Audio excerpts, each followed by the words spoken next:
Hello, नमस्कार, आदाब। मेरा नाम है आरजे राज। आप देख रहे हैं 21st episode of Nagpur most happening MSME live show, जिसका नाम है राज की बात। नवेद्यम्स प्रेजेंट्स राज की बात in association with the handcrafted happiness which is Reenaz handcrafted happiness premium pickle है। दुनिया देश विदेश में जा रहा है और अरे बड़ा चटपटा है, बड़ा मज़ेदार है। आप भी उसको इस्तेमाल करें, रीनाज हैंडक्राफ्टेड हैप्पीनेस के प्रीमियम पिकल को। साथ ही साथ धन्यवाद मेरा सिट स्प्रे अरोमा साइंसेस को। Also to mention the best South Indian food by the one and only Uttar Dakshin Nagpur के हर घर का घी, गोवर्धन घी, और साथ ही साथ रायसोनी ग्रुप ऑफ इंस्टीट्यूशन का। The best of education is at Raisoni. बहरहाल मेरे आज के मेहमान जो हैं उनके बारे में मैं आपको क्या बताऊं। He is one of the very senior most person to whom a lot of people look upon, है ना। उनकी बात को लोग सुनते हैं, समझते हैं और उस पर विचार भी करते हैं। साथ ही साथ जब मैक्सिमम टाइम वो सही रहते हैं तो उनकी बात को इम्प्लीमेंट भी करते हैं। अध्यक्ष हैं ज्येष्ठ मित्र मंडल नागपुर शहर के, अध्यक्ष हैं Vidarbha pen and stationers association के। साथ ही साथ वरिष्ठ उपाध्याय हैं Nag Vidarbha chambers of commerce के। ये भी मेंशन करना चाहूँगा कि ही इज़ ऑल्सो वो उपाध्यक्ष हैं federation of Maharashtra stationery manufacturers and traders association के।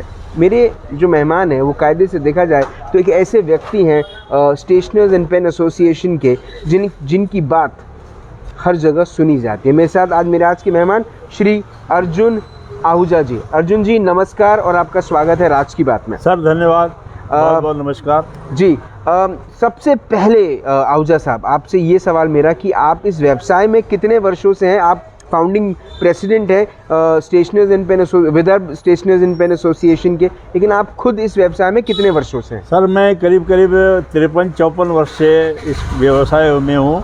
छोटे से अपने काम शुरू करते करते अपना धीरे धीरे काम बढ़ाया जी, और आज ईश्वर की दया है, हमारे व्यापार अच्छे हैं, व्यवसाय अच्छे हैं, सारे कारोबार अच्छे हैं। और हमारे स्टेशनर्स की कोई एसोसिएशन नहीं थी।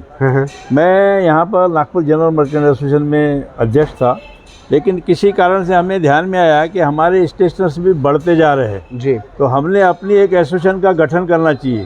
तो करीब 8 से 10 वर्ष पूर्व हमने इस एसोसिएशन का गठन किया, और नागपुर में ही नहीं संपूर्ण विदर्भ में हमारे जो है वो मेंबर्स है, और मेंबर्स के हितों के लिए हम काम करते हैं। और पिछले लॉकडाउन से मुझे ऐसा लगता है जी, हमारे विदर्भ में करीब मैं समझता हूँ कि 5000 दुकानदार हैं, व्यवसायी हैं, छोटे से बड़े मिलाकर। और पिछले 1.5 वर्ष के लॉकडाउन में हमारे व्यापारियों की कमर तोड़ के रख दी इस लॉकडाउन ने जी। अब ये तो ठीक है, कोरोना बाहर से आया, कहीं से भी आया, लेकिन स्टेशनर्स व्यवसाय पूरी तरह से चौपट हो गया है। उसका मूल कारण यह है कि उसके स्कूल पूरे बंद है। महाराष्ट्र गवर्नमेंट ने अभी भी स्कूल खोले नहीं हैं जी। स्कूल का व्यवसाय बंद होने से स्टेशनरी व्यवसाय पूरी तरह से ठप हो गया है। कई लोग बेरोजगार हो गए हैं, कई जो छोटे दुकानदार थे वो अभी नौकरी की स्थिति में आ गए हैं जी, क्योंकि उनको घर चलाना है। कुछ लोगों ने सुसाइड भी कर लिया, और इस प्रकार की स्थितियां हैं। और ये बार का लॉकडाउन, मैंने जो महाराष्ट्र में 3 पार्टियों की सरकार है जी, वो तीनों दलों के अलग अलग हम जब सुनते हैं तो थोड़ा सा दुख होता है। आपको लोगों ने चुन के दिया है, आप सरकार चलाइए, हमारा किसी भी राजनीतिक पक्ष से कोई भी संबंध नहीं है, हम लोग व्यापारी लोग हैं जी। तो इस प्रकार का अभी जैसे 2 दिन पहले जी उन्होंने नितिन राउत ने एक स्टेटमेंट दे दिया। ये पूरा व्यापारी जगत हिल गया है नागपुर का। नागपुर शहर नहीं, नागपुर ग्रामीण का पूरा शहर जो है पूरा डिस्टर्ब हो गया है। लोग सोच में पड़ गए कि बार बार लॉकडाउन क्यों जी। अब इनके एक वक्तव्य से क्या हुआ कि बाहर के लोग आना बंद हो गए जी। जितने ऑर्डर पड़े थे, जो थोड़ा बहुत बिजनेस चल रहा है वो भी कैंसिल हो गया जी। हमारी जो पेमेंट्स है लुकी हुई सारे व्यापारियों की, वो आनी बंद हो गई है। और हम जो है यानी ऐसा समझिए कि स्टेशनर जगत तो अभी तक उनको राहत नहीं मिली, क्योंकि स्कूलें मेन हमारा जो व्यवसाय है स्कूलों का है। कई समय तक तो ऑफिस भी बंद हुई जी, फिर 50% चालू हुई, 30% चालू हुई, जो भी है, लेकिन वो भी अभी इस प्रकार के पूरी तरह से चालू नहीं है। और इसी प्रकार से हमारे स्टेशनरी व्यवसाय जो है ख़त्म होते जा रहा है। और धीरे धीरे हो सकता है कि लोगों को अपना व्यवसाय बदलना पड़े, अपना कुछ भी बदल सकते हैं और कुछ भी हो सकता है। नहीं, लेकिन स्कूल्स तो खुल गई है ना, स्कूल में एजुकेशन तो शुरू है, ऑनलाइन तो शुरू है। सर ऑनलाइन में कौन स्टेशनरी खरीदेगा? नोटबुक नहीं चल रहे, किताबें नहीं चल रही, कुछ नहीं हो रहा। ऑनलाइन हो रही जरूर, इसमें कोई, और उसमें भी मुझे लगता है कि ऑनलाइन शिक्षा कोई शिक्षा नहीं है। बच्चे हम देखते हैं डिप्रेशन में आने शुरू हो गए हैं। अकेले बैठे बैठे 1 घंटा 2 घंटा जो है वो ऑनलाइन का कोई उतना वर्चस्व नहीं है मुझे लगता है। ठीक है, पढ़ाई हो रही है, नाम मात्र है वो एक प्रकार से। स्कूल फीस पूरी ले रहे हैं, हम लोग भी हमारे बच्चों की फीस पूरी दे रहे हैं, लेकिन ऑनलाइन पढ़ाई को एक प्रकार से पढ़ाई नहीं बोला जा सकता। कई बच्चों के पास लैपटॉप नहीं है, कई बच्चों के पास मोबाइल नहीं है, कई लोगों को नेट नहीं समझ रहा, कई लोगों को मोबाइल नहीं समझ रहा जी। तो इस प्रकार ऑनलाइन की पढ़ाई को हम उतना महत्व नहीं देंगे। नहीं, लेकिन जैसे अभी आप ये कह रहे हैं आहूजा साहब कि बहुत सारे लोग हैं जो व्यापारी हैं, अब वो नौकरी करने के हालात में आ गए हैं जी। वो अपनी बिजनेसेस बंद करने के इसमें आ गए हैं, अभी वो बहुत जल्दी नौकरियां करना शुरू कर देंगे। तो आपने कभी सरकार के पास गुहार नहीं लगाई? आप खुद एनवीसीसी के भी मेंबर हैं, आप प्रेसिडेंट हैं, आप महाराष्ट्र की कमेटी में हैं स्टेशनर्स एंड पेन एसोसिएशन के। आपने कभी महाराष्ट्र सरकार से बात नहीं करी? कभी आपने गार्डियन मिनिस्टर से बात नहीं करी? किसी किस्म के डिस्कशंस नहीं हुए जहाँ पे ऐसे व्यवसायी व्यवसाय करने वाले लोगों को कुछ राहत मिले, कुछ सपोर्ट मिले सरकार द्वारा? सर हम लोगों ने ऐसा मत समझिए कि हमने हमारे स्तर पे हमने लिखा पड़ी कि Nag Vidarbha chamber of commerce में मैं खुद सीनियर वाइस प्रेसिडेंट हूँ, तो वहाँ के माध्यम से भी हमने लिखा। हमने फेडरेशन ऑफ महाराष्ट्र जो है हमारा, जो हमारा, उसका भी मैं वाइस प्रेसिडेंट हूँ। ये सारे विषय जो है केंद्र सरकार के पास, महाराष्ट्र सरकार के पास हमने दिए हैं, लेकिन उसका कोई भी अभी तक परिणाम नहीं है। हमें तो, मुझे तो लगता है कि उनका कोई जवाब भी नहीं आता। पढ़ते हैं या नहीं पढ़ते ये भी समझ में नहीं आता। हम लोगों ने दिल्ली सरकार तक ये बात पहुंचाई है, महाराष्ट्र शासन तक पहुंचाई है, पालक मंत्री तक पहुंचाई है और पेपरों के माध्यम से भी पहुंचाई है, लेकिन उसका कोई परिणाम हुआ नहीं है अभी तक। उनके दिमाग में पता नहीं क्या थर्ड वे है, सेकंड वे है, कुछ मुझे लगता नहीं कोई वेव वगैरह आ रही है। और ये 8, 10, 15 पेशेंट से कोई पेशेंट होते नहीं हैं। और इस प्रकार के गवर्नमेंट ने भी स्कूलें भी खोलना चाहिए और लॉकडाउन की तरफ तो बिल्कुल ध्यान देना नहीं चाहिए। कल भी हमारी प्रेस कॉन्फ्रेंस में मैंने भी बोला कि लॉकडाउन की कोई आवश्यकता नहीं है, और अगर ऐसा आप पत्थर उछालते तो उसका जो इफ़ेक्ट होता है बहुत बड़ा होता है। पर जिस किस्म के हालात इस वक्त स्टेशनर्स एंड पेन एसोसिएशन के सभी मेंबर्स के हैं, दुकानदारी पूरी ठप बैठी है, तो कैसे चला रहे हैं, घर कैसे चला रहे हैं फिर? सर अपना पूंजी खा रहे हैं। पिछले 1.5 वर्षों से हमारी खुद की, जिनके पास पुरानी जमा पूंजी है जी, वो खा रहे हैं। अब दुकानदारी हम इसके अलावा तो कुछ कर नहीं सकते। मेरे बेटे दोनों संभालते व्यापार, या और भी व्यापारी जो है संभालते हैं। जो पुराने जमे हुए हैं, जिनके काम चल रहे हैं, वो अपना घर चला रहे हैं और अपनी पूंजी कम करते जा रहे हैं जी। लेकिन पूरी सेविंग्स अगर जिस दिन ख़त्म हो जाएंगी उस दिन फिर कैसे करेंगे? सर अब ऐसा है, अब कोई ना कोई रास्ता तो निकलेगा। अब देखेंगे, अगर स्कूलें नहीं खुलती, व्यापार नहीं खुलता और लॉकडाउन की बार बार मार पड़ती है। अभी कभी कभी हम सेंट्रल गवर्नमेंट का पूछते हैं जी, पढ़ते हैं कि थर्ड लहर आ रही है, ये लहर आ रही है। मुझे तो लगता नहीं कोई भी लहर है।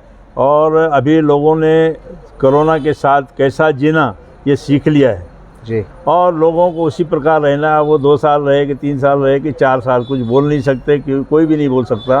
तो उसी के साथ जीते हुए हम लोगों को अपना व्यापार करना है, व्यवसाय करना है, और नौकरी करने वालों को नौकरी करना है। आप तकरीबन 50 साल से इस व्यापार में हैं। आप जिस किस्म से काम करते आए हैं, पूरी इंडस्ट्री की नज़रें जो हैं वो आप पर हैं।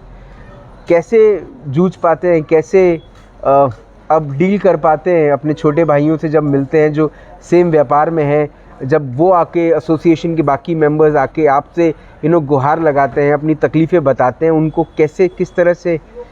सर हमारी मीटिंगें होती रहती है, हमारी मंथली मीटिंग भी होती है, और अभी जनवरी में हमने जनरल बॉडी की मीटिंग लिया जिसमें सारे व्यापारी हमारे साथ थे। चर्चा होती रहती है। हम प्रयास के अलावा कुछ नहीं कर सकते। हम शासन तक पहुंचने की प्रयास करते हैं, महाराष्ट्र शासन हो चाहे केंद्रीय शासन हो, पहुंचने का प्रयास करते हैं। हमारा प्रयास है कि सबको आशा है कि जल्दी स्कूल खुलेंगे व्यापार फिर से जो है नई सुबह होगी, ऐसा सबका विश्वास है। इसके बाद में अगर ऊपर वाले ने और कुछ चाहा तो उसको हम कुछ नहीं कर सकते, ऊपर वाले का जो निर्णय होगा मंजूर करना पड़ेगा। एक तरफ पेरेंट्स भी चाहते हैं कि स्कूल अपनी फीस कम करे, आप नो स्कूल नो फीस का समर्थन करते हैं, क्या सोचते हैं उसके बारे में? सर ये तो समर्थन जरूर करेंगे, लेकिन स्कूल वालों की भी अपनी मजबूरी हो सकती है, उनको भी स्टाफ को पैसे देना है, उनको टीचर्स को देना है, स्टाफ को देना है, बाकी के मेंटेनेंस है, तो उनको चलाने के लिए कुछ ना कुछ देना चाहिए। इसका मैं समर्थक हूँ। इसके आप समर्थन, ठीक। अब अगर तीसरी लहर आ जाती है तब क्या करेंगे? सर तीसरी लहर में तो जो कुछ करना है शासन करेगा। हमारी तरफ से तो हम व्यापारी हैं, व्यापार करते हैं अपना, हम अपना व्यापार जो है पूरे ढंग से करते हैं। पूरे जो कोविड के नियम हैं हमने सबको व्यापारियों को बोल दिया है, लिखित में बोल दिया है कि आप नियमों का पालन कीजिए, भीड़ नहीं कीजिए और मतलब दूर बैठिए, सैनिटाइजर का सारी व्यवस्थाएं अगर मेरे दुकान में भी आप देखेंगे तो आपको मिलेगी। और ये जहां आप खड़े हैं ये पूरा पेन मार्केट है और इसमें आप जहां भी आप जाएंगे तो आपकी पूरी जो है वो कोविड नियमों का पालन करते हुए दिखेंगे आप। मेरा आखिरी सवाल आपसे कि अगर सरकार आपका साथ नहीं देती है, सरकार आपके लिए कोई नया रास्ता या नया विकल्प नहीं बनाकर लेकर आती है, अर्जुन आहूजा जी क्या करेंगे? सर आखिर हमें भी रास्ता बदलना पड़ेगा ना, व्यवसाय बदलना पड़ेगा, रास्ता बदलना पड़ेगा। कई लोगों की दुकानें बंद हो गई है, कई लोग रोड पे आ गए, कई लोग नौकरी पे आ गए हैं। अगर थर्ड लहर आती है, सरकार हमारी सुनती नहीं, अगर ऐसे ही हालात रहे साल, 1.5 साल, 2 साल तक, तो हो सकता है कि हमें भी अपने रास्ते बदलना पड़े, अपने व्यवसाय बदलने पड़े, तो उसमें हम कुछ नहीं कर पाते, वो हमारे हाथ में नहीं है कुछ। सरकार से, सरकार के अफसरों से, सरकार के नेताओं से और नागपुर शहर की जनता से आप कुछ कहना चाहते हैं? जी हाँ, मैं यही कहूँगा कि कोविड नियमों का पालन करें और इस कोरोना से डरे नहीं। अभी तो मुझे लगता है बच्चे को ये पता है कि हमको किस प्रकार रहना है, तो मुझे नहीं लगता कि किसी को शिक्षा की ज़रूरत है। सारी केंद्र से लेकर महाराष्ट्र शासन से लेकर नागपुर महानगर पालिका तक सबको ट्रेन कर दिया है, सबको पता है क्या करना है, क्या नहीं करना है, कहाँ दूर रहना है।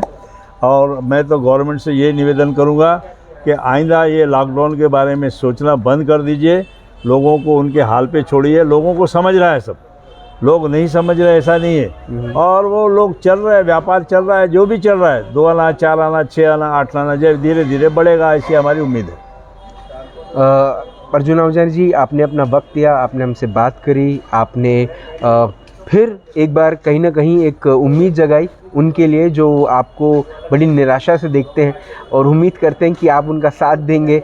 आपने उनको फिर से बताया कि आपकी कोशिशें जारी है, आप स्वयं तौर पर और साथ ही साथ एनवीसीसी के साथ भी आप मिलकर सरकार के लोगों से मिल रहे हैं, उनसे रिक्वेस्ट कर रहे हैं, और आपकी जो मांग है वो सिर्फ आपकी नहीं, पूरे एसोसिएशन की मांग है।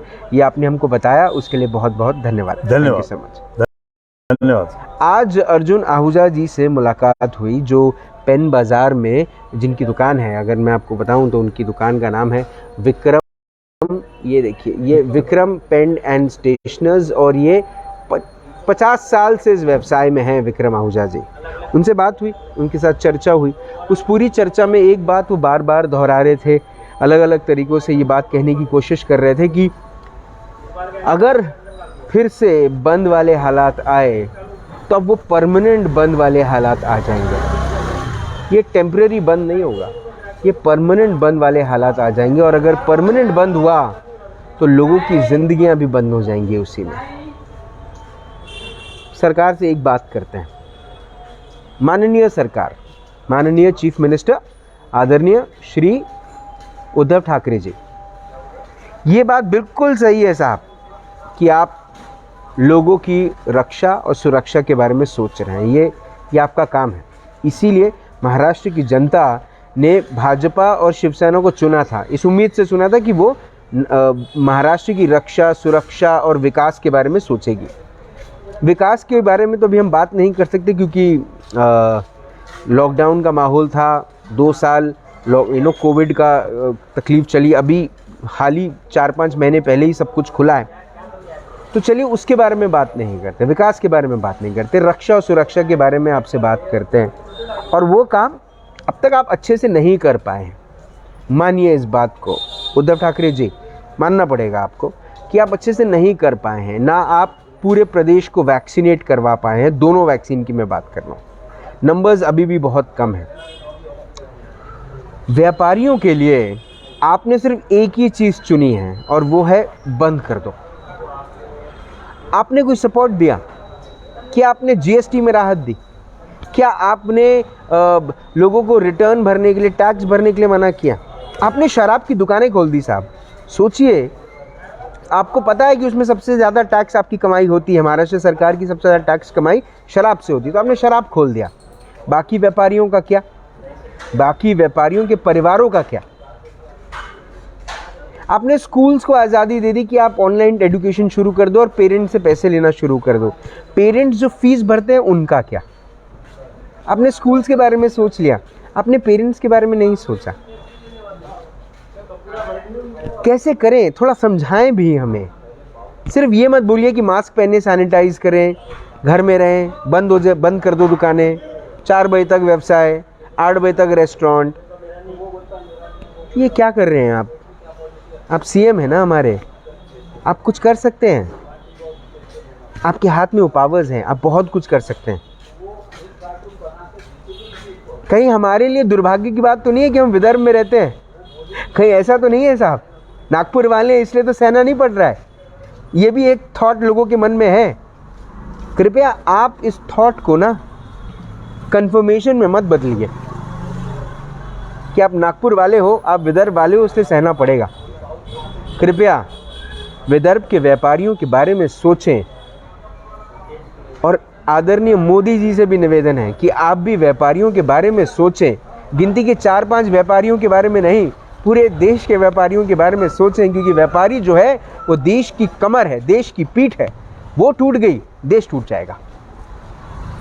सीधे शब्दों में आपसे ये रिक्वेस्ट है, निवेदन है कि आप कृपया व्यापारियों के बारे में सोचें। कल फिर होगी मुलाकात इन रात की बात। तब तक आप अपना ध्यान रखें, सुरक्षित रहें, स्वच्छ रहें, स्वस्थ रहें, मस्त रहें, खुश रहें, व्यस्त रहें। परिवार के साथ एक खूबसूरत वक्त बिताएं। परिवार को बाहर जाने से कहीं ना कहीं अगर रोक सकते हैं तो रोकें। अगर वो घर का परिवार का सदस्य घर से बाहर निकल रहे हैं तो उसे मास्क पहनने के लिए कहें, हाथों को सैनिटाइज करने के लिए कहें, अपना ख्याल रखने के लिए कहें, और कुछ ड्राइंग करें, स्टेशनरी वगैरह खरीदें। स्टेशनर्स का भी जीवन है, उनका भी परिवार है, उनके बारे में भी सोचें और खुद भी जिंदा रहें। जय हिंद।